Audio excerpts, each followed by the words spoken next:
আসসালামু আলাইকুম প্রিয় দর্শক, অন্য মঞ্চের আলাপ চাইতায় আপনাদের সকলকে আমন্ত্রণ জানাচ্ছি। প্রিয় বন্ধুরা, প্রীতি, সালাম এবং শুভেচ্ছা নেবেন। গতকাল বাংলাদেশে ভারতীয় রাষ্ট্রদূত দীনেশ ত্রিবেদীর সাথে বাংলাদেশের পররাষ্ট্রমন্ত্রী ডক্টর খলিলুর রহমান এবং পররাষ্ট্র প্রতিমন্ত্রী শামা ওবায়দের এক গুরুত্বপূর্ণ বৈঠক অনুষ্ঠিত হয়েছে।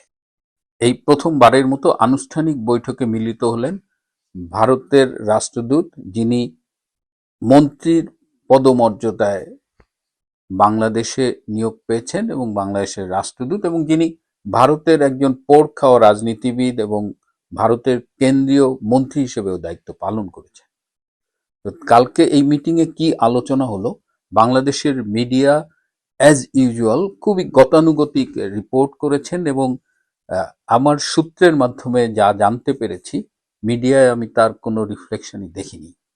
কালকে যে আলোচনাগুলো হয়েছে তার মধ্যে একটা গুরুত্বপূর্ণ আলোচনা ছিল, আপনারা জানেন যে বাংলাদেশের প্রধানমন্ত্রীর একজন পররাষ্ট্র বিষয়ক উপদেষ্টা রয়েছেন মিস্টার হুমায়ুন কবির। দীনেশ ত্রিবেদী বলেছেন যে মাঝে মধ্যে মিস্টার হুমায়ুন কবির ভারত সম্পর্কে এমন এমন উক্তি করেন যা দিল্লির জন্য খুবই অস্বস্তিকর, কিন্তু তার আনুষ্ঠানিকভাবে কোনো প্রতিবাদ এ কারণে জানায়নি কারণ সেক্ষেত্রে হয়তো দুই দেশের সম্পর্কের উপরে নেতিবাচক প্রভাব পড়তে পারত। তিনি এই ধরনের মন্তব্য আশা করেন না। এই ক্ষেত্রে আমাদের পররাষ্ট্রমন্ত্রী ডক্টর খলিলুর রহমান বলেছেন যে সে আসলে পররাষ্ট্র বিষয়ে অতটা অভিজ্ঞ নয় এবং তার উচ্চারণ, বিশেষ করে যে সিলেটি ভাষায় ইংরেজি বলেন, সেই উচ্চারণের কারণে অনেক সময় তিনি যা বলতে চান রিসিভিং এন্ডে সেটা হয়তো ভিন্ন মানে হয়ে দাঁড়ায়। তো এই বিষয়টিকে গুরুত্বের সাথে না দেখবার জন্য অনুরোধ করা হয় বাংলাদেশের পক্ষ থেকে। সবচেয়ে গুরুত্বপূর্ণ আলোচনা হয়েছে যে গঙ্গার পানি চুক্তি নিয়ে। এবছরে গঙ্গার পানি চুক্তি শেষ হয়ে যাবে এবং নতুন করে ভারত চুক্তি করবে কিনা, কি শর্তে চুক্তি করবে, এই নিয়ে আলোচনা হচ্ছে। ভারতের পক্ষ থেকে যেভাবে বলা হয়েছে তাতে এখন মনে হচ্ছে যে ভবিষ্যতে গঙ্গার পানি চুক্তিটা আসলে কিছুটা অনিশ্চিত। কারণ তিনি বলেছেন যে জলবায়ু পরিবর্তনজনিত কারণ এবং গঙ্গার যে বর্তমানে যে পানি প্রবাহ সেটা আগের তুলনায় কম। সো এই কারণে হয়তো আগের মতো পানি চুক্তি করা যাবে না, কিংবা বেশ অনিশ্চয়তা। এবং এই প্রসঙ্গে তিনি পাকিস্তানের সিন্ধু নদীর যে চুক্তিটা বন্ধ করে দিয়েছে ভারত, সেই ইস্যুটাও তুলেছেন এবং বলেছেন যে ভারতের বর্তমানে এই পানি বিষয়ক একটা স্ট্যান্ড আছে। এবং তিনি একটা গুরুত্বপূর্ণ কথা বলেছেন, আমার খুব মনে ধরেছে, যে জল এবং রক্ত একই সাথে প্রবাহিত হতে পারে না। এর দ্বারা তিনি ইন্ডিকেট করেছেন যে সন্ত্রাসবাদ এবং এই যে পানির ডিস্ট্রিবিউশন একসাথে হবে না। বাংলাদেশ সরকারকে এর আগে ভারত সরকার কিন্তু 58 পৃষ্ঠার একটা রিপোর্ট দিয়ে বিভিন্ন স্থানে কোথায় কোথায় জঙ্গিরা অপারেট করছে এটা ডিটেলস দিয়েছিল, কিন্তু আজ অবধি বাংলাদেশ সরকার তেমন কোনো স্টেপ নেয়নি এই জঙ্গিবাদ নিয়ন্ত্রণে। সে কারণেই বলেছে যে একদিকে আপনি সন্ত্রাস উৎপাদন করবেন, সন্ত্রাসবাদ রপ্তানি করবেন, আবার আশা করবেন ভারত থেকে জল। তো এই দুটা প্যারালালি চলতে পারে না। চীনের পক্ষ থেকে যে বলা হচ্ছে যে তিস্তা ব্যারেজ যে পরিকল্পনা, তারা এই ব্যারেজটা নির্মাণ করবে, ফিজিবিলিটি স্টাডি হয়ে গেছে, যে কোনো দিন কাজ শুরু হবে, এটি নিয়েও কিন্তু দীনেশ ত্রিবেদী আলোচনা করেছেন এবং জানতে চেয়েছেন। মোংলা পোর্ট নিয়েও কথা হয়েছে। মোংলা পোর্ট স্ট্র্যাটেজিক্যাল কারণে এমন একটা জায়গায় অবস্থিত যে এটা যদি চীন অপারেট করে তাহলে সেটা ভারতের জন্য অস্বস্তিকর। এদিকে চীনের পক্ষ থেকে বারবার বাংলাদেশ সরকারকে তাড়া দেওয়া হচ্ছে যে কবে তারা মোংলা পোর্টের কাজ শুরু করবে। আজকে যে খবরটা পেলাম তাতে মনে হয়েছে যে বাংলাদেশ সরকার এই মোংলা পোর্টের ব্যাপারে একটু গো স্লো নীতি নিয়েছে, যে কারণে এই সংশ্লিষ্ট মন্ত্রণালয়ের সচিব আজ অবধি এই চীনা দূতাবাসের একাধিক রেসপন্স যে তারা একটা মিটিং করতে চায়, কিন্তু সেই মিটিংটার জন্য তারা অ্যাপয়েন্টমেন্ট পাননি। চীন, মিয়ানমার, বাংলাদেশের ব্যাপারে যে করিডোরটার আলোচনা হয়েছে, চীনে তারেক রহমান যে আলোচনা করেছেন সেই বিষয়টিও উঠে এসেছিল আলোচনায়। আপনাদের মনে আছে যে কদিন আগে আমি মালয়েশিয়ায় মালাক্কা প্রণালীর পাশে দাঁড়িয়ে কয়েকটা এপিসোড করেছিলাম। এই মালাক্কা প্রণালীটা হলো যে আমাদের প্রশান্ত মহাসাগর এবং ভারতীয় মহাসাগরের মধ্যে সবচেয়ে সংক্ষিপ্ত রুট, এবং এটা সাউথ চীন সি এবং ইন্ডিয়ান ওশানকে কানেক্ট করেছে। কোনো কারণে যদি মালাক্কা প্রণালীটা বন্ধ হয়ে যায়, তখন যদি এই চীন মায়ানমার বাংলাদেশ করিডোরটা থাকে, তখন সেই রুটটা চীন ইউজ করতে পারে। এটা ভবিষ্যতের কথা ভেবে চীন কিন্তু এটা করেছে। এছাড়া ব্রিক্সে তারেক রহমান যাবেন কিনা সেটি নিয়েও আলোচনা হয়েছে, এবং ব্রিক্সে যাওয়া না যাওয়া নিয়ে তারেক রহমান আসলে পড়েছে অনেকটা উভয় সংকটে। গেলেও সমস্যা, হয়তো আমেরিকা মাইন্ড করবে, আবার না গেলেও এই বৃহৎ একটা সম্মেলনকে মিস করবে বাংলাদেশ, সেখানে যাওয়াটা তারেক রহমানের জন্য গুরুত্বপূর্ণ। কিন্তু বাংলাদেশ বলেছে যে এখনো তারা এই ব্যাপারে ফাইনাল কোনো ডিসিশন নেয়নি। দীনেশ ত্রিবেদী বলেছেন যে প্রতিবেশী হিসেবে আমরা যদি বাংলাদেশের হাত ধরে না হাঁটি, তাহলে পুরা সাউথ এশিয়ার স্থিতিশীলতা বিনষ্ট হবে। এটা খুবই গুরুত্বপূর্ণ একটা কথা। এই বৈঠক চলাকালে দুইবার ডক্টর খলিলুর রহমান টেলিফোনে তারেক রহমানের সাথে কথা বলেন। তো এটাই ছিল মূলত আলোচনা। এর মধ্যেই নতুন করে আবার আলোচনায় ডক্টর ইনুস, তিনি এখন ইনুস সেন্টার টাকা দিয়ে ফরমায়েশি রিপোর্ট ছাপাচ্ছে বাংলাদেশের নিউজ পেপারে, এবং সেখানে বলা হচ্ছে যে আগামীতে রাষ্ট্রপতি করলে যে পৃথিবীতে মানে যিনি এই চিফ অ্যাডভাইজার হিসেবে যখন দায়িত্ব পালন করেছেন, তিনি নাকি সফল রাষ্ট্রনায়ক হিসেবে দেশ চালিয়েছেন, এবং এটার জন্য পৃথিবী জুড়ে তার ভীষণ প্রশংসা, এবং তাকে রাষ্ট্রপতি করা মানেই যে মানে সারা পৃথিবী একেবারে বাংলাদেশের উপরে ঝাঁপিয়ে পড়বে আর কি, যে দারুণ একটা কাজ করেছে। মানে ইনুস সেন্টার নির্লজ্জের মতো নেমেছে। এদিকে ডক্টর ইনুস মনে করছেন যে তারেক রহমান তার সাথে বেইমানি করেছে, কারণ লন্ডন বৈঠকে তারেক রহমান তাকে কথা দিয়েছিল যে তারেক প্রধানমন্ত্রী হলে তিনি যদি শারীরিক মানসিকভাবে সক্ষম থাকেন তবে তাকে রাষ্ট্রপতি করবেন। তো সেই ডক্টর ইউনূস এখন তার সাথে বেইমানি করছেন তারেক রহমান, তাই তিনি এনসিপি এবং জামাতকে বলছেন তারেক রহমানের বিরুদ্ধে আন্দোলনে নামতে, এবং বলছেন যত টাকা লাগে সব ডক্টর ইউনূস অ্যারেঞ্জ করে দেবে। সো একদিকে তিনি রাষ্ট্রপতি হতে চাচ্ছেন, রাষ্ট্রপতি যদি না হতে পারেন তিনি তারেক রহমানের বিরুদ্ধে আন্দোলনের পরিকল্পনা করছেন, এবং তিনি মনে করেন যে তারেক রহমান তাদের সাথে বেইমানি করেছেন, জুলাই সনদ বাস্তবায়ন করছেন না, গণভোটের যে রায় সেটি মানছেন না। তো এই সব মিলিয়ে তিনি আবার নতুন করে আলোচনায় আসছে, কিন্তু বিএনপির ভেতরে একটা প্রচন্ড চাপ রয়েছে তারেক রহমানের উপরে যেন দলের বাইরে কাউকে রাষ্ট্রপতি না করা হয়, এবং রাজনৈতিক বিশ্লেষকরা মনে করেন যদি ডক্টর ইউনূসকে রাষ্ট্রপতি করা হয় তাহলে তারেক রহমানের জন্য সেটা আত্মঘাতী একটা সিদ্ধান্ত হবে, এবং ডক্টর ইউনূস দায়িত্ব নিয়েই তিনি বিপ্লবী সরকার গঠনের চেষ্টা করবেন।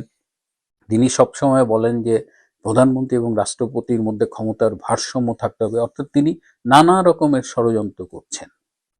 এবং এই যে আজকে সার্জিও গোর এলেন, এই সার্জিও গোরের সাথে দেখা করার জন্য আপ্রাণ চেষ্টা করছেন ডক্টর ইউনূস। আমি জানি না শেষ পর্যন্ত তিনি দেখা করতে পারবেন কিনা।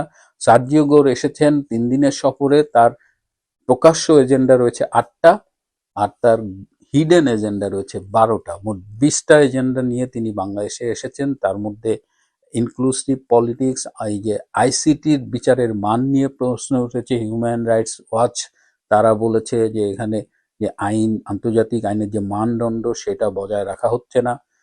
তো এই বিষয়গুলো নিয়েও সার্জিও গোর কথা বলবেন। আওয়ামী লীগের প্রতিনিধিদের সাথে সার্জিও গোর বৈঠক করতে চান, কিন্তু আওয়ামী লীগের পক্ষ থেকে এখন পর্যন্ত ইতিবাচক কোনো সাড়া মেলেনি। সার্জিও গোরের পুরো সফরের উপরে আমার নিউজ টিম নজর রাখছে। আমরা সময় মতো আপনাদের বিস্তারিত জানাবো। ভারতের হাইকমিশনার দীনেশ ত্রিবেদী বাংলাদেশে এসেছিলেন 12 জুন। তিনি রাষ্ট্রপতির কাছে তার পরিচয়পত্র পেশ করেছিলেন 25 জুন। তার 1 মাস 5 দিন পরে 29 জুলাই তিনি ফরেন মিনিস্টার ডক্টর খলিলুর রহমানের সাথে প্রথম সাক্ষাৎ করেন। খলিলুর রহমানের সাহেবের সাথে ওনার যে সাক্ষাৎ, এটাকে আমার কাছে অস্বাভাবিক রকম দেরি মনে হয়েছে, এবং এই সাক্ষাতের পর ডক্টর খলিলুর রহমান এবং হাইকমিশনার দীনেশ ত্রিবেদী পৃথকভাবে প্রেসের সাথে কথা বলেছেন। সেখান থেকেও আমার কাছে কিছু অস্বাভাবিকতা ধরা পড়েছে। এই বিষয়গুলো নিয়ে এই ভিডিওতে একটু আলোচনা করব। দীনেশ ত্রিবেদী সাহেব বাংলাদেশে আসার পর খুব বেশি দেরি হয় নাই উনি রাষ্ট্রপতির কাছে পরিচয়পত্র পেশ করার। আমি তো তারিখগুলা বললামই, কিন্তু তখন একটা ধোঁয়া উঠেছিল। সবাই কোনো একজন বলেছিল যে তাকে বাংলাদেশ থেকে ভারতে ফেরত পাঠাবে। এটা নিয়ে অনেক ধরনের আলোচনা হয়েছে সামাজিক যোগাযোগ মাধ্যমে।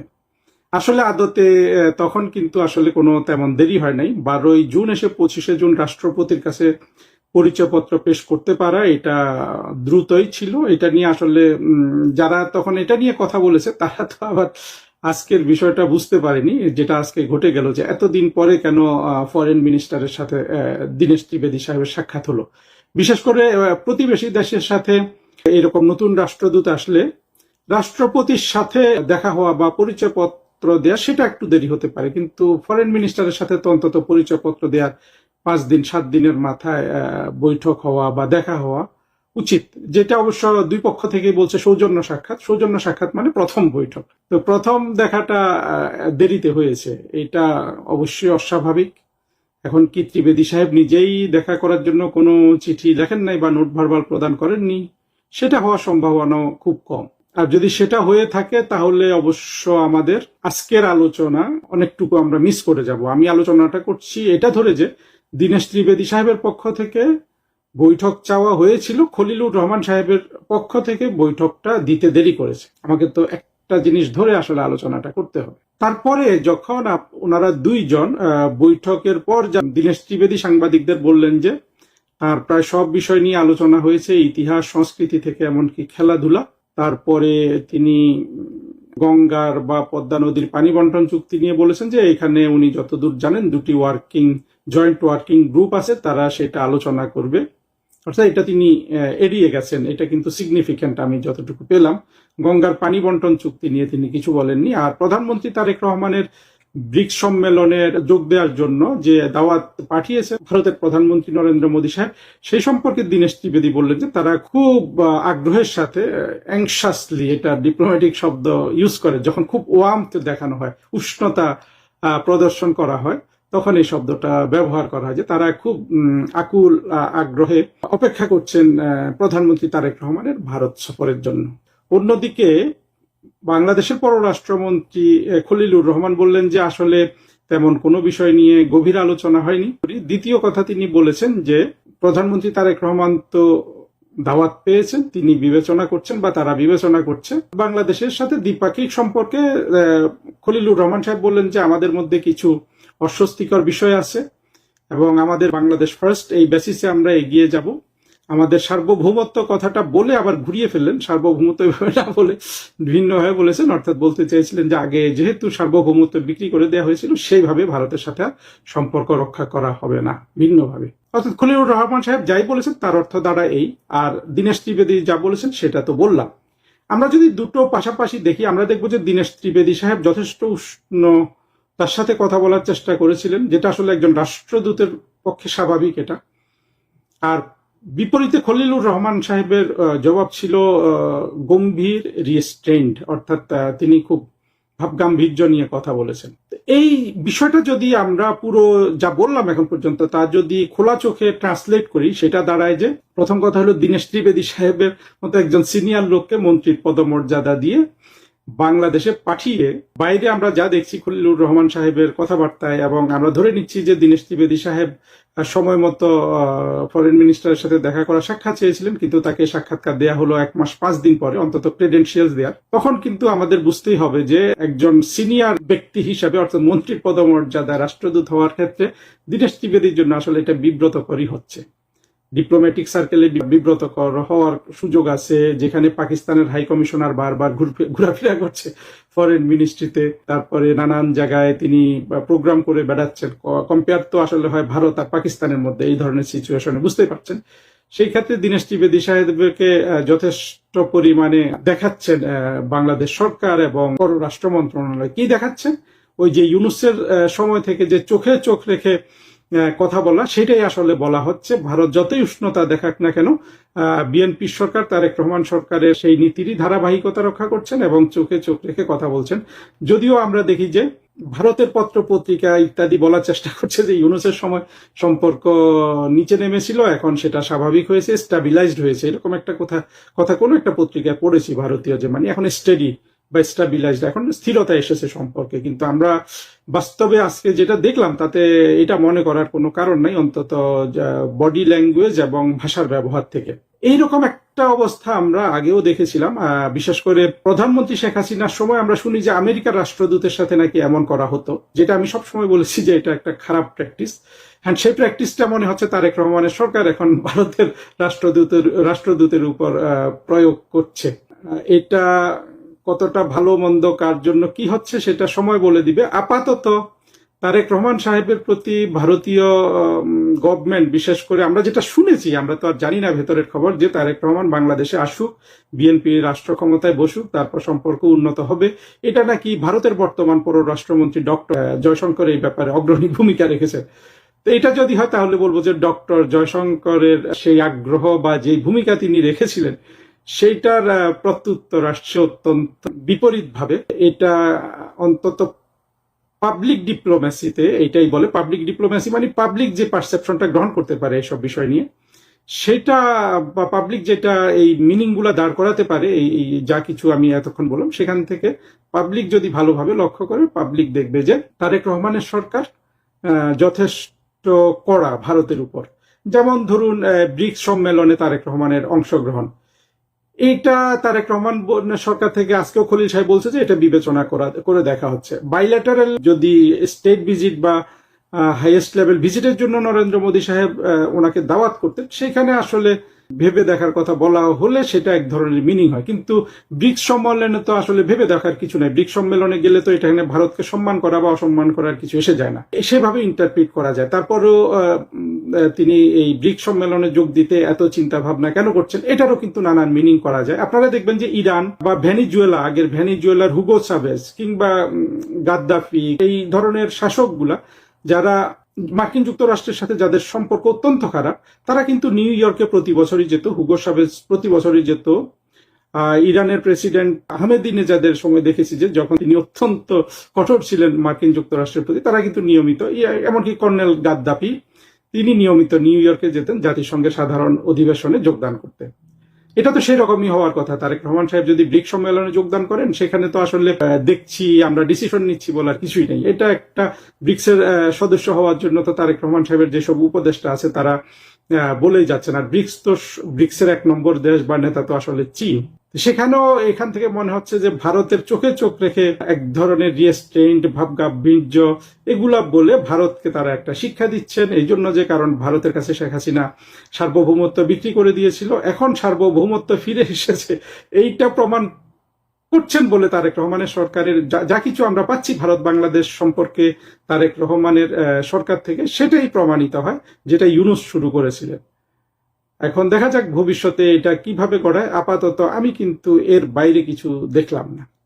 আগেই বলেছিলাম, গাইবান্ধার পলাশবাড়িতে বহুল আলোচিত রাম মূর্তি নির্মাণ নিয়ে কি ঘটেছে, সেই মূর্তি নির্মাণের টাকা বা তহবিল থেকে কোন মসজিদে, কোন মাদ্রাসায় এবং কোন এমপির পকেটে কি পরিমাণ টাকা গেছে, কত টাকার ভাগ বাটোয়ারা পেয়েছে স্থানীয় থানা পুলিশ, এবং অন্য অন্য মসজিদ মাদ্রাসায় কি হয়েছে, অর্থাৎ এই যে রামমূর্তি নির্মাতা কিংবা উদ্যোক্তা হরিদাস চন্দ্র দাস তরুণীকে গ্রেপ্তার করা হলো, তার গ্রেপ্তারের আগে অর্থাৎ এই রামমূর্তি স্থাপনের শুরু থেকে যেখানে এসে থেমেছে সেই পর্যন্ত কত টাকা হরিদাসের কাছ থেকে লুটে নেওয়া হয়েছে, হরিলুট করা হয়েছে, সেই তথ্যগুলো এখন বেরিয়ে আসতে শুরু করেছে। যেই তথ্যের অনেকটাই পেয়ে গেছে বিভিন্ন গোয়েন্দা সংস্থা, যারা ইতিমধ্যে তরুণীকে অর্থাৎ হরিদাস চন্দ্রকে জিজ্ঞাসাবাদ করেছে। সেই জিজ্ঞাসাবাদের মধ্যে থেকেও অনেক তথ্য, গুরুত্বপূর্ণ চাঞ্চল্যকর অনেক তথ্য পেয়ে গেছে একাধিক গোয়েন্দা সংস্থা। আমি সেই গোয়েন্দা সংস্থার সূত্র থেকে কিছুটা জেনেছি, আর সেই সূত্র ধরে আবার মাঠ পর্যায়ে আমার কিছু সোর্স দিয়ে গত কয়েকদিন পর্যন্ত যতটুকু সম্ভব যাচাই বাছাই করে খোঁজ খবর নিয়ে যা পেয়েছি তাই এখন আপনাদেরকে জানানোর চেষ্টা করব। মূলত বলাই যায় গাইবান্ধার পলাশবাড়িতে রামমূর্তিকে কেন্দ্র করে রীতিমতো সব নজিরবিহীন ও অকল্পনীয় ঘটনা ঘটে গেছে। তো এবার আসি আমি এই যে বললাম লেবু মাওলানা, মানে জামায়াত ইসলামীর এমপি গাইবান্ধা ৩ আসন, যেই আসনটি পলাশবাড়ি এবং সাদুল্লাপুর নিয়ে গঠিত, সেই আসনের বর্তমান যে সংসদ সদস্য লেবু মাওলানা, তার পুরা নাম অনেক বড়, অধ্যক্ষ আবুল কাউসার মোহাম্মদ নজরুল ইসলাম ওরফে লেবু মাওলানা, মানে তাকে লেবু মাওলানা নামেই সবাই চিনেন। এই লেবু মাওলানা তিনি অধ্যক্ষ ছিলেন, কাছেই মেরিরহাট ফাজিল মাদ্রাসার অধ্যক্ষ তিনি ছিলেন। তো এই মাদ্রাসাটিকে ঘিরেই মূলত হরিদাসের কাছ থেকে টাকা বের করার একটি প্রক্রিয়া শুরু হয়ে যায়। অর্থাৎ হরিদাস প্রথম দিকে যখন এইখানে এই রাম মূর্তি স্থাপনের এবং সর্বোচ্চ একটি মূর্তি স্থাপনের পরিকল্পনা করেন, তখন তিনি কৌশলগত কারণে স্থানীয় জামায়াত এবং অন্যান্য যারা মৌলবাদী আছেন, অর্থাৎ ধর্মীয় নেতারা যারা আছেন, তাদেরকে ডেকে তিনি বৈঠক করেন এবং সেই বৈঠকে কিন্তু এই লেবু মাওলানা ছিলেন। এটি আমি নির্বাচনের আগের কথা বলছি, ডক্টর ইউনূসের সময়কার কথা বলছি, কারণ তার মাথায় এটি আগে থেকেই ছিল যে এইখানে যখন তিনি মূর্তি করতে যাবেন, প্রথম বাধা আসতে পারে মৌলবাদী পক্ষ থেকে, সেই কারণেই তিনি এই কাজগুলো করেছেন। আর সেই সুযোগটা নিয়েই এই লেবু মাওলানা তিনি রীতিমতো যেন একটা মৌকা পেয়ে যান। তিনি হরিদাসের কাছ থেকে 2 ভাবে টাকা নিয়েছেন। প্রথম থেকেই তিনি মাসে মাসে টাকা নিয়েছেন এই যে মেরিরহাট মাদ্রাসার উন্নয়নের নামে, কখনো 2 লাখ, কখনো 3 লাখ, কখনো 4 লাখ, এইভাবে তিনি বিভিন্ন পর্যায়ে তিনি টাকা নিয়েছেন হরিদাসের কাছ থেকে, নিয়ে কিছুটা মাদ্রাসায় দিয়েছেন, কিছুটা কোথায় গেছে তার কোনো হদিস নেই। মধ্যে একাধিক গোয়েন্দা সংস্থা সেই কাজ ঢাকার প্রাথমিক পর্যায়টুকু তারা শুরু করেছে, যে কোনো সময় তারা চলে যাবে গাইবান্ধায় মাঠ পর্যায়ে অনুসন্ধান চালাতে, আমি যতটুকু জানতে পেরেছি। এই তো গেল মাদ্রাসায় তার টাকা নেওয়ার প্রক্রিয়াটি। পাশাপাশি মূর্তির মাঝামাঝি জায়গায় আসতেই চলে আসে নির্বাচনের ইস্যুটি, এবং এই লেবু মাওলানা, আমি যতটুকু নিশ্চিত হয়েছি, অর্থাৎ হরিদাস কোনো একটি গোয়েন্দা সংস্থার জিজ্ঞাসাবাদের মুখে বলেছেন তিনি নির্বাচনের উপলক্ষে লেবু মাওলানাকে 26 লাখ টাকা দিয়েছেন 3 দফায়। কিন্তু স্থানীয়ভাবে যখন আমি আবার এই কথা ধরে, এই তথ্যটুকু ধরে একটু খোঁজখবর নেওয়ার চেষ্টা করেছি, তাদের মধ্যে প্রচার আছে আসলে এই টাকার অঙ্কটি অনেক বড়। এলাকায় এটি সর্বজন এক ধরনের স্বীকৃতই বলা যায়, সবাই জানে যে মূলত হরিদাসের টাকাই নির্বাচন করেছে লেবু মাওলানা, মানে জামাতের এমপি হয়েছেন রাম মূর্তির টাকা দিয়ে এই লেবু মাওলানা।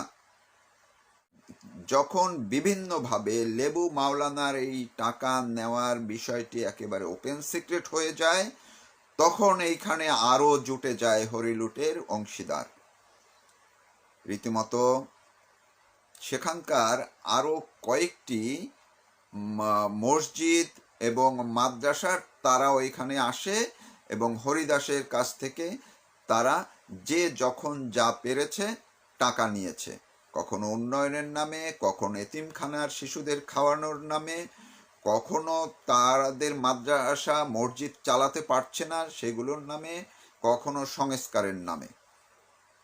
কিন্তু এই প্রক্রিয়া যখন চলছিল, এর মধ্যে আস্তে আস্তে হরিদাস যখন এটির মূর্তিটির একটা পর্যায় পর্যন্ত নিয়ে যেতে পেরেছে, তখন স্বাভাবিকভাবেই তার টাকার বা তহবিলেরও টান পড়তে শুরু করে, অর্থাৎ কমতে শুরু করে। একদিকে মূর্তি যখন বড় হচ্ছে, উঠছে, খরচ বাড়ছে, তার তহবিলও শেষ হয়ে আসছে, পাশাপাশি যত টাকা মূর্তির নামে আসে সেখান থেকে প্রতি মাসে নিয়ম করে বিভিন্ন মসজিদ, মাদ্রাসা এবং অন্য যারা আছে যারা চাইতে এসেছে স্থানীয়, তাদেরকে দিতে হয়েছে।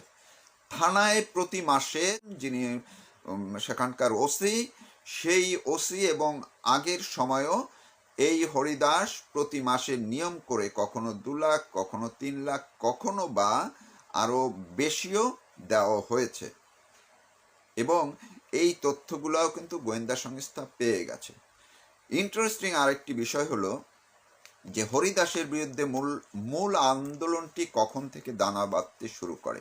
নির্বাচনের আগে, অর্থাৎ এই 12ই ফেব্রুয়ারি নির্বাচনের আগে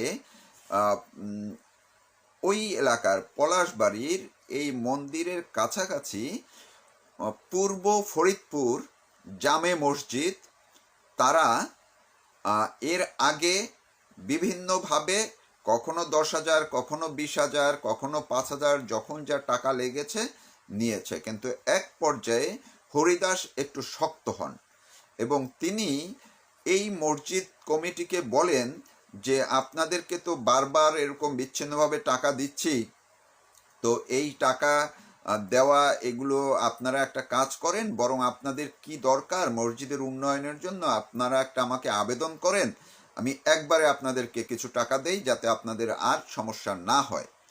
এইখানে হরিদাস চালাকি কিছুটা করেছেন এদের এই পথ বন্ধ করার জন্য।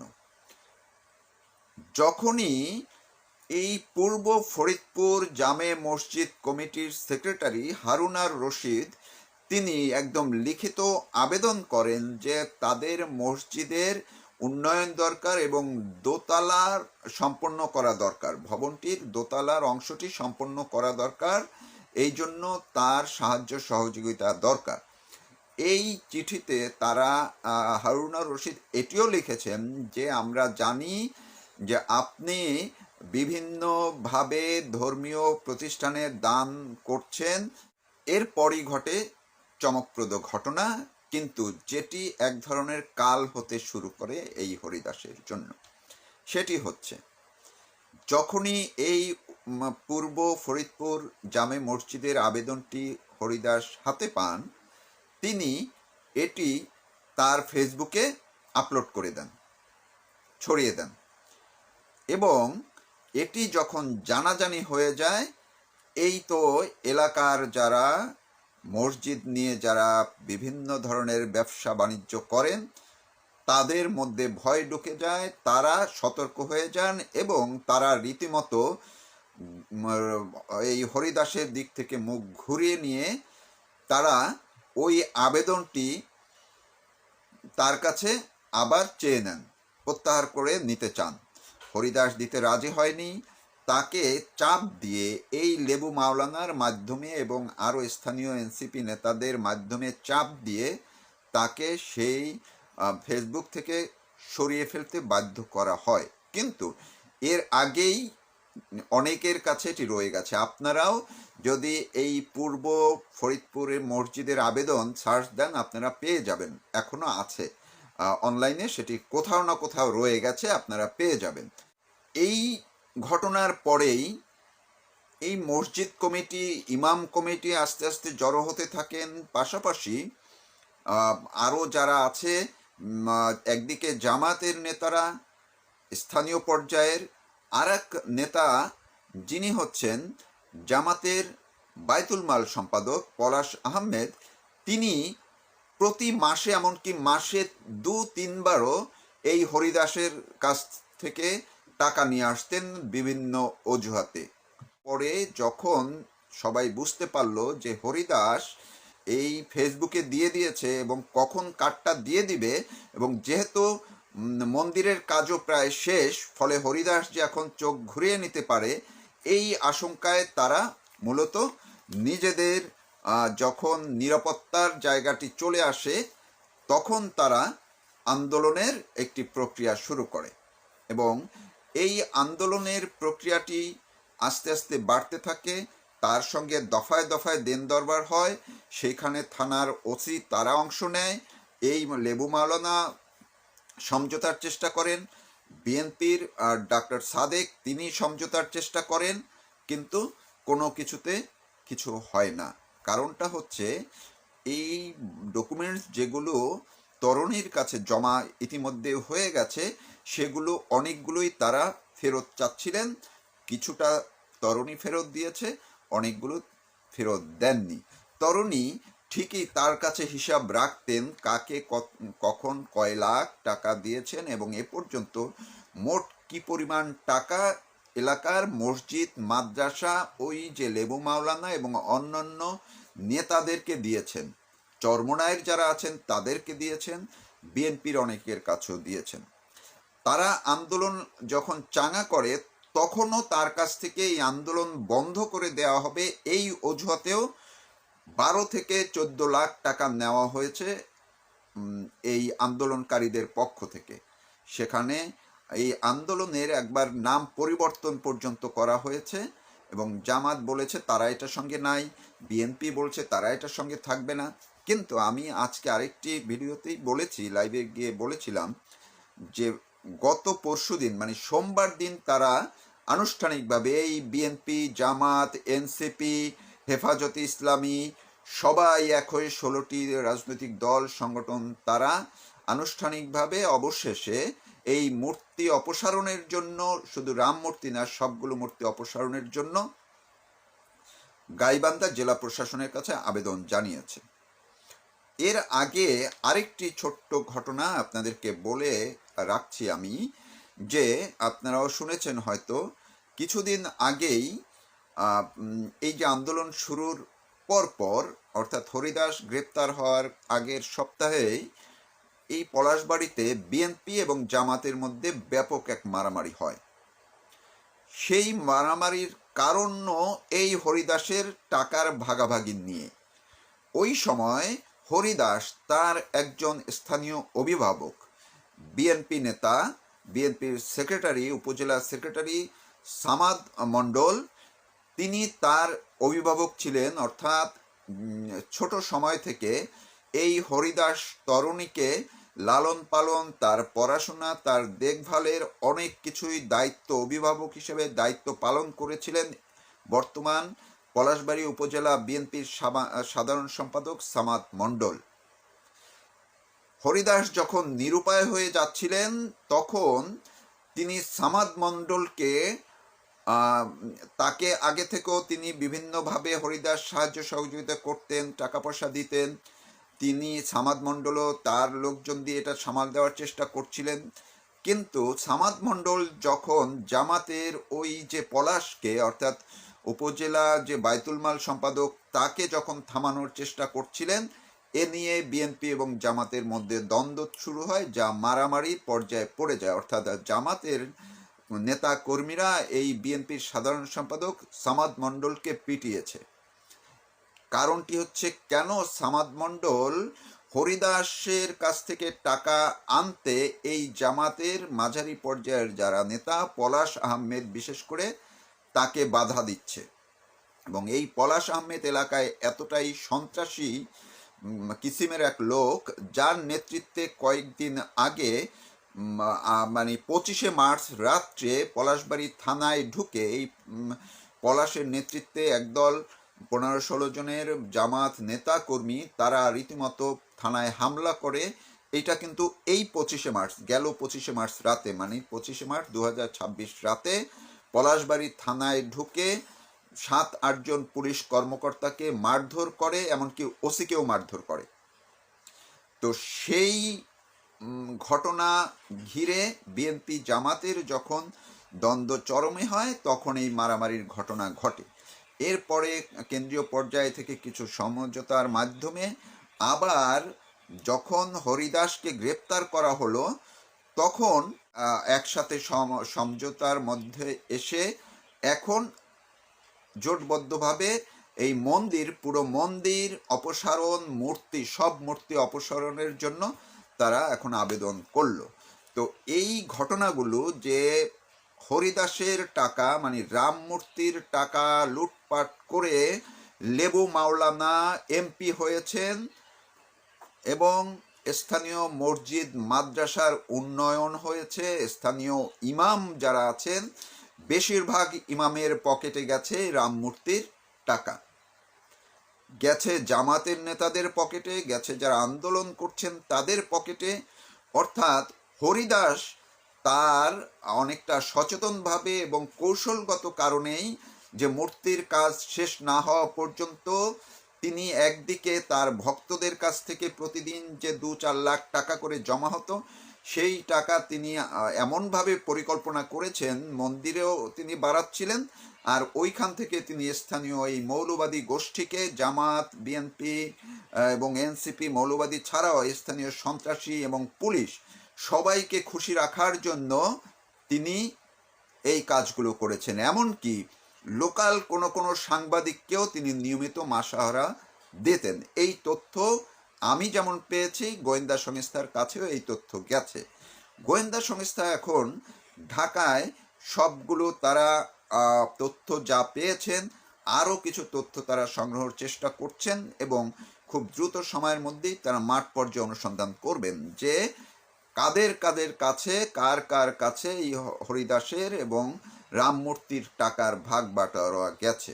এবং ইতিমধ্যেই সরকারের আরও উচ্চ পর্যায়ে চলে গেছে জামাতের এমপি লেবু মাওলানার নাম, যে লেবু মাওলানা মূলত বিশাল যে অঙ্কের টাকা নিয়ে নির্বাচন করে এমপি হয়েছেন, সেই টাকার বড় অংশটি হচ্ছে এই রামমূর্তির টাকা। অর্থাৎ আমি শেষ করছি এই কথাটি বলে যে রীতিমতো রামমূর্তির টাকায় এবং হরিদাসের টাকায় হরিলুট করে এমপি হয়েছেন লেবু মাওলানা। উন্নয়ন হয়েছে স্থানীয় মসজিদ মাদ্রাসার, যেখানে নামাজ পড়া হয়, কোরআন তেলাওয়াত করা হয়, আর পকেট ভারী হয়েছে স্থানীয় বিভিন্ন মসজিদের ইমামদের, পকেট ভারী হয়েছে যারা আন্দোলন করছেন তাদের, পাশাপাশি সুযোগ নিয়েছে বিভিন্ন পর্যায়ের স্থানীয় সন্ত্রাসী দল, আর থানায়ও প্রতি মাসে এর ভাগ গেছে। এখন অপেক্ষায় থাকতে হবে এই যে গোয়েন্দা সংস্থার অনুসন্ধান কবে শেষ হবে, কখন শেষ হবে, এবং এই তথ্যগুলো আরও কতটা যুথবদ্ধ করে তারা কখন প্রকাশ্যে আদালতে উপস্থাপন করবেন সেই পর্যন্ত অপেক্ষায় থাকুন। অবাক করা একটা বড় ধরনের তথ্য দৃষ্টি আকর্ষণ করেছে অনেকের। বাংলাদেশে ক্ষমতাসীন এবং ক্ষমতার বাইরে থাকা বিভিন্ন পর্যায়ে যারা রাজনীতির সঙ্গে সম্পৃক্ত, সবচেয়ে বেশি আলোচিত এবং দেশের বাইরে গণমাধ্যমে, সামাজিক যোগাযোগ মাধ্যমে কাকে নিয়ে বেশি আলোচনা হচ্ছে, এর উপর একটি পরিসংখ্যান দেখা গেছে সবচেয়ে বেশি গুরুত্ব পেয়েছে বাংলাদেশের সাবেক প্রধানমন্ত্রী শেখ হাসিনা। একটি সময়ের পরিসরকে তৈরি করে একটা অ্যানালাইসিস করা হয়েছে যে এই পরিসরে বিশ্বের গুরুত্বপূর্ণ গণমাধ্যম সবচেয়ে বেশি কার ইন্টারভিউ নিয়েছে, শেখ হাসিনার। শেখ হাসিনাকে ঘিরে যত আলোচনা ইউটিউব সহ বাংলাদেশের টেলিভিশন, বেসরকারি, সরকারি বিভিন্ন প্রতিষ্ঠানে যত আলোচনা হয়েছে, এত আলোচনা দেশের প্রধানমন্ত্রী অথবা সাবেক প্রধান উপদেষ্টা অথবা যারা ক্ষমতার বাইরে আছেন তাদের কাউকে নিয়ে হয়নি। আরো একটি ইন্টারেস্টিং বিষয় হচ্ছে, শেখ হাসিনাকে ক্ষমতাচ্যুত করার পরে একটা প্রচন্ড ন্যারেটিভ তৈরি করা হয়েছিল তিনি স্বৈরাচার, তিনি একনায়ক, তিনি হত্যাকারী, বিভিন্ন রকম ভাবে। এখন বিশ্বের বিভিন্ন গণমাধ্যমে সেই ন্যারেটিভটার একসেপ্ট হয়নি। তারা বলছে একটা আন্দোলনের মুখে, কেউ বলছে সশস্ত্র অবস্থার মুখে, কেউ বলছেন সরকারের তার পাশে থাকা লোকজনদের বিশ্বাসঘাতকতায় ক্ষমতার থেকে তাকে সরিয়ে দেওয়া হয়েছে। কেউ আর এখন তাকে স্বৈরাচারী বলছে না, একনায়কও বলছে না, খুনিও বলছে না, অর্থাৎ ন্যারেটিভ চেঞ্জ হয়ে যাচ্ছে। দেশের বিভিন্ন গণমাধ্যমে যে সকল টকশো হয় সেখানে জোর করে যেটা বলানোর চেষ্টা করা হতো স্বৈরাচার, খুনি ইত্যাদি ইত্যাদি নামে, এখন সেই ন্যারেটিভটা ওখানে নাই। বরং যারা সেই সময় শেখ হাসিনার তীব্র বিরোধিতা করতেন তারা এখন বলছেন যে আমাদের ভুল হয়েছে, আমরা মনে করি শেখ হাসিনার আমলটাই ভালো ছিল, শেখ হাসিনা যথার্থ ছিলেন। এর ভিতরে যারা তীব্র শেখ হাসিনা সমালোচক, সরকারপন্থী অথবা শেখ হাসিনা বিরোধী রাজনীতির সঙ্গে জড়িত, তারা কেউ কেউ তো গণমাধ্যমে এবং সামাজিক যোগাযোগ মাধ্যমে করজোড়ে ক্ষমা চেয়ে বলছেন যে অতীতে যা বলেছি সেটা ভুল বলেছি। আরেকটি পরিসংখ্যানে দেখা গেছে সামাজিক যোগাযোগ মাধ্যম ফেসবুক এবং ইউটিউবে যত আলোচনা হয়েছে, এই আলোচনার ৮০% আলোচনা হয়েছে শেখ হাসিনাকে ঘিরে। এবং সেই আলোচনার ভিতরে 70% ছিল শেখ হাসিনার পজিটিভ বিষয়গুলো নিয়ে। কনসাইজলি বলা যেতে পারে ফেসবুক, ইউটিউব, টুইটার, বিশ্বের এপি, রয়টার সহ অন্যান্য গণমাধ্যম, ভারতের বড় বড় গণমাধ্যম, বাংলাদেশের বিভিন্ন টেলিভিশনের টক শো, সবকিছু মিলে সবচেয়ে বেশি আলোচনায় প্রাসঙ্গিক এবং গুরুত্বপূর্ণ যে নামটি, সেই নামটি শেখ হাসিনা। একসময় বাংলাদেশে যারা বলতো শেখ হাসিনা অপ্রাসঙ্গিক, এখন তারা লক্ষ্য করছে তারা অপ্রাসঙ্গিক হয়ে গেছে। সবচেয়ে গুরুত্বপূর্ণ দেশের ভিতরে, উপমহাদেশে, আন্তর্জাতিক পরিসরে শেখ হাসিনাই গুরুত্বপূর্ণ। কেউ কেউ বিভিন্ন রকম ভাবে অভিধায় দিতে চান, কিন্তু সেটাও সঠিক নয়। শেখ হাসিনার ইন্টারভিউ নেওয়ার জন্য সিরিয়ালি লাইন দিয়ে দাঁড়িয়ে আছে বিশ্বের সবচেয়ে প্রভাবশালী গণমাধ্যমগুলি, এবং শেখ হাসিনা যেভাবে ইন্টারভিউ দিতে ইন্টারেস্টেড, ঠিক সেইভাবে ইন্টারভিউ তারা গ্রহণ করছেন। অর্থাৎ শেখ হাসিনা ইন্টারন্যাশনালি, সাবকন্টিনেন্টে, বাংলাদেশে এখন যে সবচেয়ে গুরুত্বপূর্ণ এবং প্রভাবশালী তা প্রমাণিত হয়েছে বিভিন্ন অ্যাসেসমেন্টে, সার্ভেতে, যে বাংলাদেশে সবচেয়ে গুরুত্বপূর্ণ ব্যক্তি শেখ হাসিনা। এবং দেশের অভ্যন্তরে যত আলোচনা হয়েছে ফেসবুকে, ইউটিউবে এবং বেসরকারি টেলিভিশন টক শোতে, সবখানি শেখ হাসিনার শাসনামলকে কম্পারেটিভ স্টাডি করে বলা হচ্ছে শেখ হাসিনার ত্রুটি বিচ্যুতি থাকলেও তার শাসনামলই বাংলাদেশে সবচেয়ে ভালো ছিল। আমরা সংক্ষিপ্ত সারে বলতে পারি বাংলাদেশের সবচেয়ে গুরুত্বপূর্ণ আলোচিত দেশে এবং দেশের বাইরে যিনি, তিনি শেখ হাসিনা। গত 2 বছর ধরে আমাদের রাষ্ট্রপতি পদ নিয়ে সাসপেন্স ক্রমশ বাড়ছে। দেশে যে সংসদীয় পদ্ধতির সরকার ব্যবস্থা রয়েছে সেখানে কার্যত রাষ্ট্রপতির কোনো গুরুত্ব নেই। তাকে সবকিছুই প্রধানমন্ত্রীর পরামর্শে করতে হয়। এটা একটি অলংকারিক পদ। তো এই অলংকারিক পদ হওয়া সত্ত্বেও রাষ্ট্রপতির কতগুলো অন্তর্নিহিত ক্ষমতা রয়েছে, তাৎপর্য রয়েছে, এবং ইন টাইম অফ ক্রাইসিস সে ইচ্ছে করলে অনেক কিছু করতে পারে। সে জরুরি অবস্থা জারি করতে পারে, সেনাবাহিনী প্রধানকে এবং যাকে বলা হয় প্রধান বিচারপতিকে আইনের আওতায় আনতে পারে। যে কোনো ফাঁসির আসামিকে, যদিও প্রধানমন্ত্রীর বা আইন মন্ত্রণালয়ের সুপারিশে, প্রধানমন্ত্রীর সুপারিশে হয়, তারপরেও যে কোনো ফাঁসির আসামিকে দণ্ড মওকুফ করে দেওয়া তার অধিকারের মধ্যে পড়ে। এবং এই কাজগুলো সবসময় যে নিয়ম মেনে হয়, নট লাইক দ্যাট। এই পদে বিভিন্ন সময় বিভিন্ন মানুষ এসেছেন, তারা কেবলমাত্র ফিতা কেটেছেন আর ওই বঙ্গভবনের বলয়ের বাইরে যেতে পারেননি। কিন্তু প্রেসিডেন্সিয়াল ফর্ম অফ গভর্নমেন্টে যেমন এই পদটি ব্যবহার করে বঙ্গবন্ধু, তারপর জিয়াউর রহমান, হুসেন মোহাম্মদ এরশাদ তাদের ক্ষমতার চূড়ান্ত রূপ তারা দেখিয়েছেন। আবার দেখা গেল যে এই পদে কার্যত অলংকারিক, কিন্তু অলংকারিক থাকা সত্ত্বেও কিছুটা হলেও বিচারপতি শাহাবুদ্দিন আহমেদ যতদিন এই পদে ছিলেন সেখানে তার ওই পদের কিছু অনন্য বৈশিষ্ট্য তিনি রেখে গেছেন।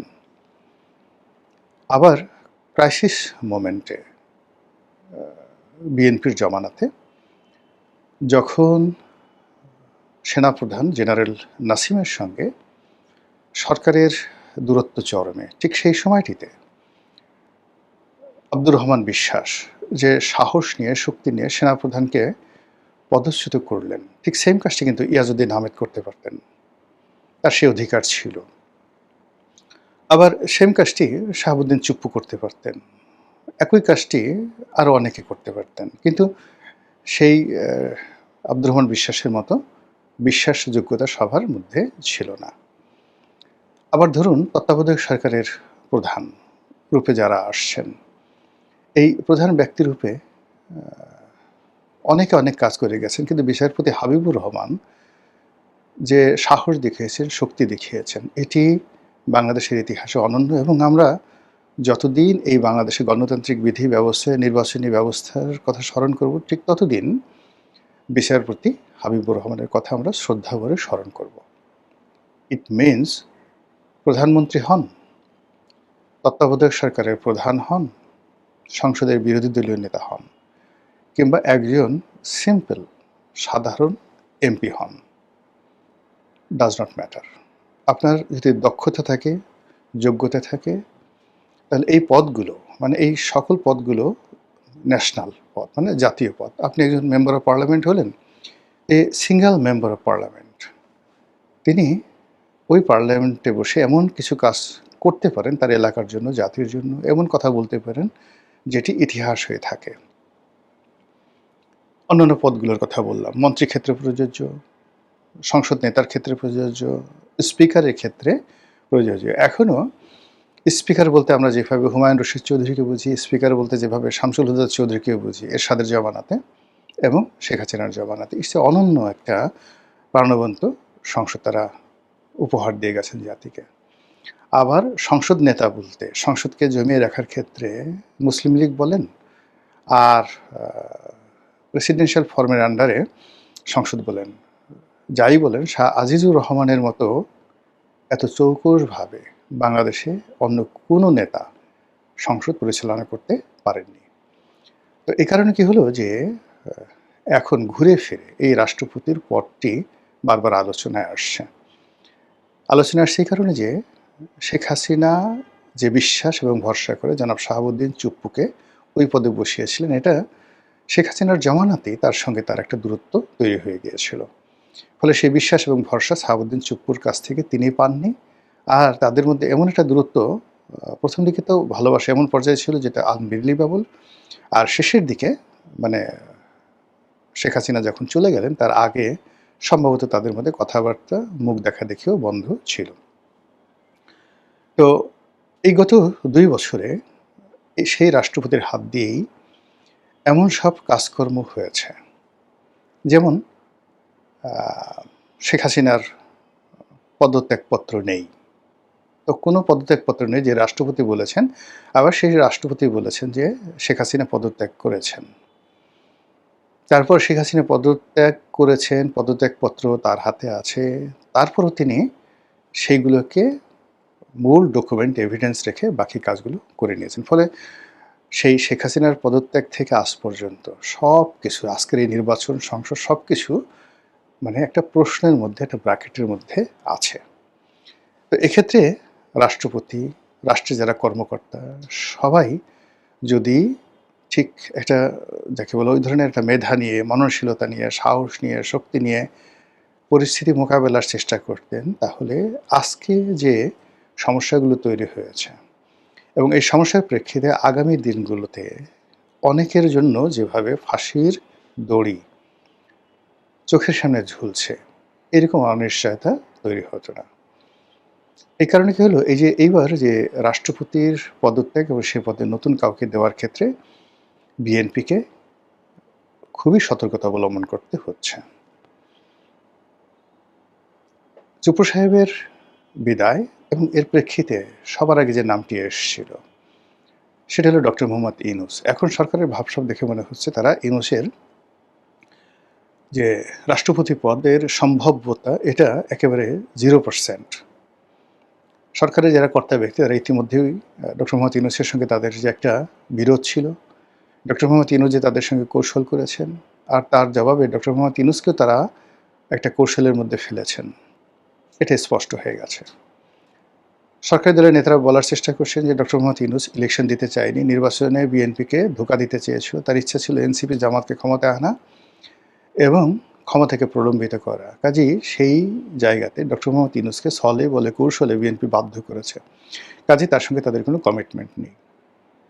একই সঙ্গে রাজনীতিতে এনসিপির সঙ্গে জামাতের সঙ্গে যে সকল সমঝোতা হয়েছে, কথাবার্তা হয়েছে, এটাকে বিএনপি এখন চাণক্য নীতি হিসেবে প্রচার করছে। আর ওদিকে ডক্টর মোহাম্মদ ইউনূস, তারপর জামাত, এনসিপি তারা প্রাণান্ত চেষ্টা করছে তাদের সঙ্গে যে সমঝোতাগুলো হয়েছে সেইগুলোর ব্যাপারে সরকারকে চাপ দেওয়ার জন্য, এবং সেই চাপের প্রেক্ষিতে 2026 সনের জুলাই মাস শেষ হতে চলল এবং এই সময়টাতে সারা বাংলাদেশে রীতিমতো একটার পর একটা অঘটন ঘটে চলেছে।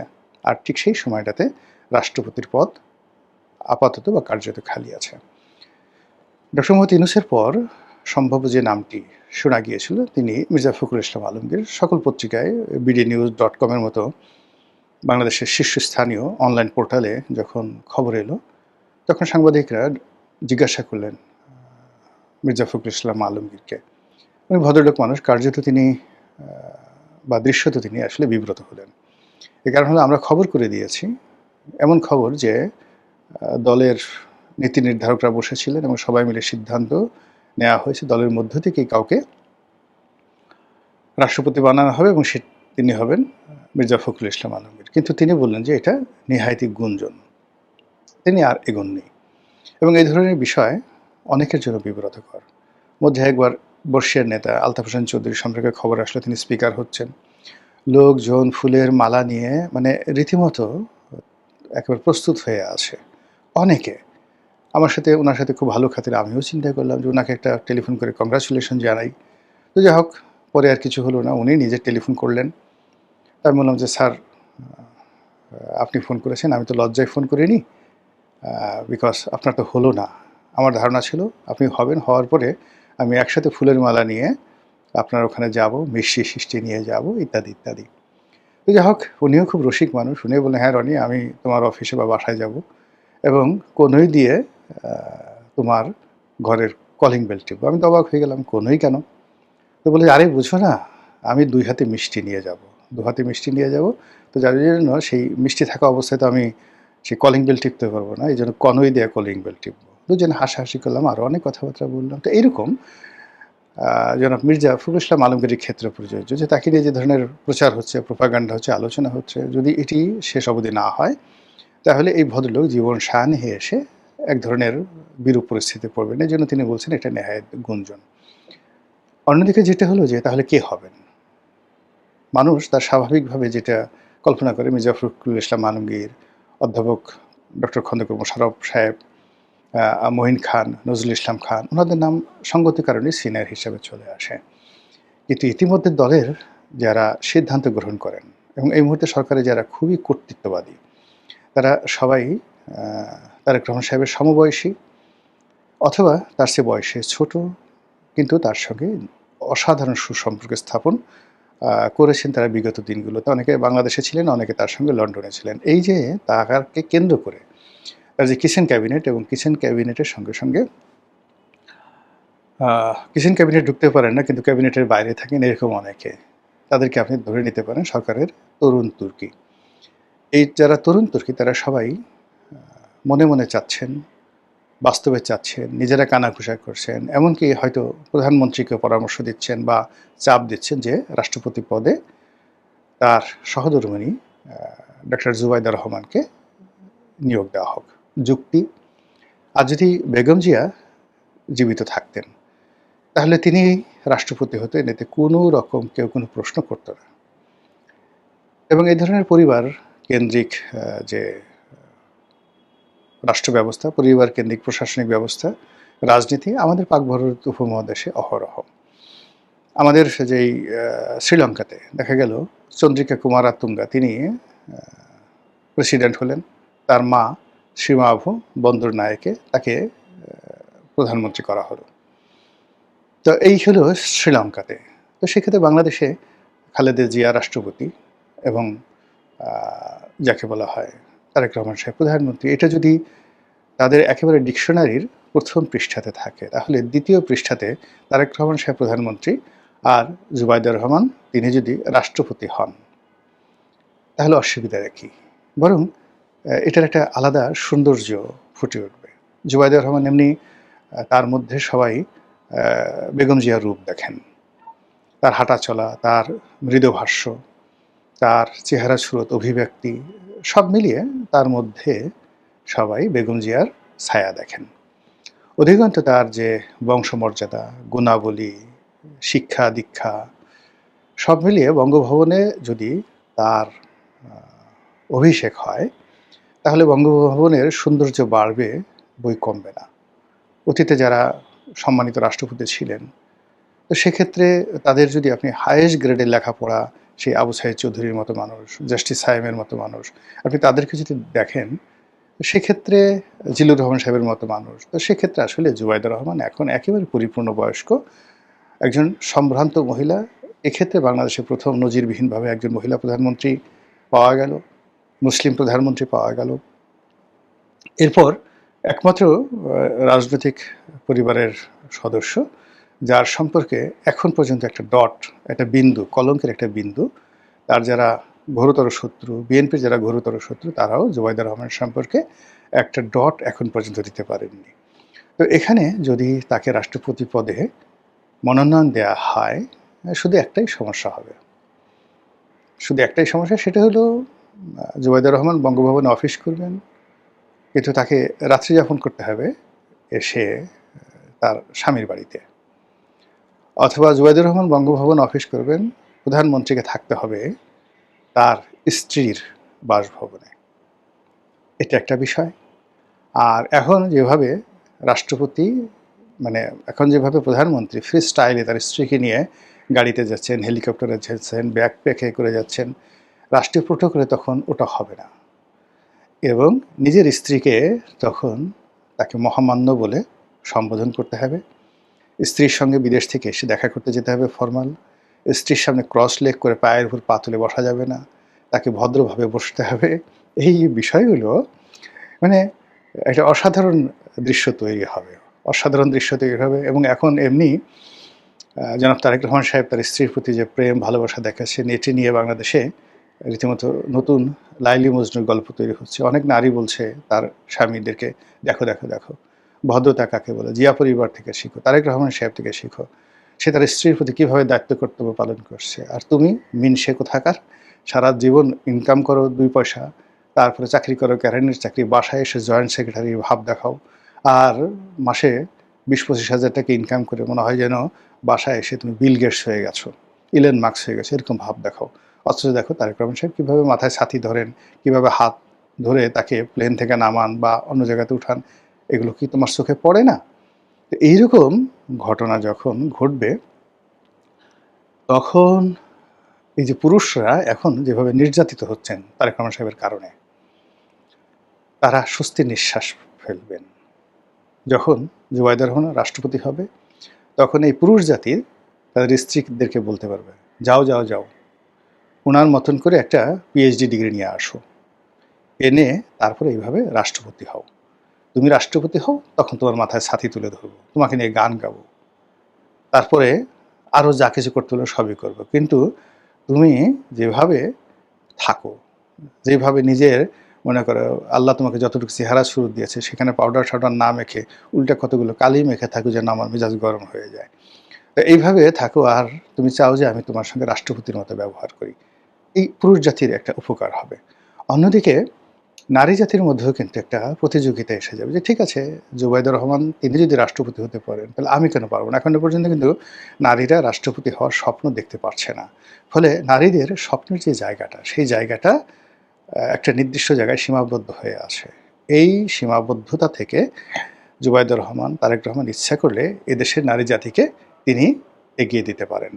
তো সেক্ষেত্রে যদি জুবাইদা রহমান ওই পদে বসেন, এতে আমি অন্তত আশ্চর্য হব না। মহান আল্লাহ আমাদের সবাইকে হেদায়েত দান করুন, হেফাজত করুন। আসসালামু আলাইকুম ওয়া রাহমাতুল্লাহি ওয়া বারাকাতুহু।